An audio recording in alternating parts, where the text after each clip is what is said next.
السلام عليكم ورحمة الله تعالى وبركاته. مرحبا بكم في مطبخ فرح.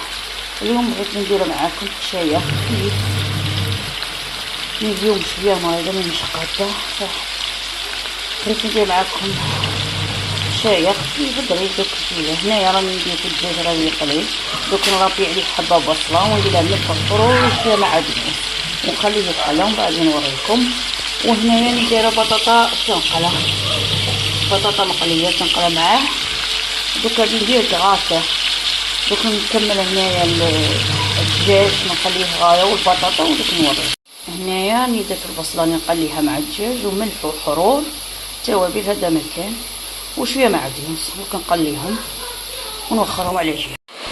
وهنايا غادي ندير لاصوص بيشاميل، راني درت مغرف تاع دهان، دوك ندير مغرف فرينه نقليها معاهم مليح تتحمر مليح، من بعد ندير شويه حليب وشويه فرماج ملح وحرور من بعد نور.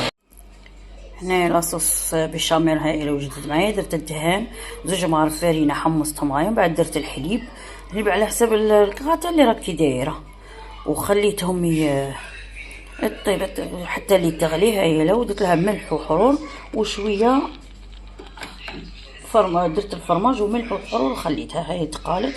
دوك نديرها دروك في الكراته. هاي البطاطا قليتها وكملت درتها في المول. دوك ندير الدجاج دروك ولاصوص بيشاميل فوقها والفرماج وندخلها الكوش.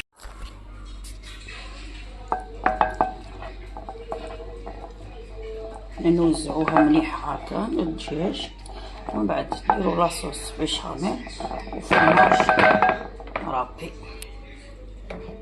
بسم الله.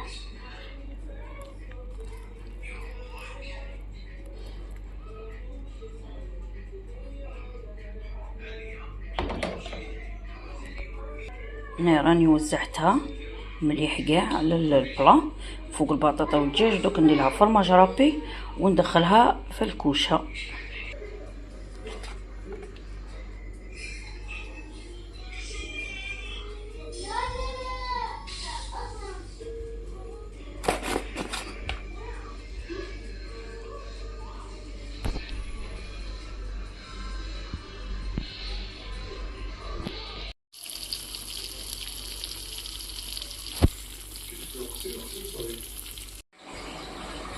ها هو لهنايا ساعة هنايا اللي تخلوه شويه يبرد باش يحكم معكم. هنايا راهم مقلقين باغيين يتعشوا، غادي نحطها لهم.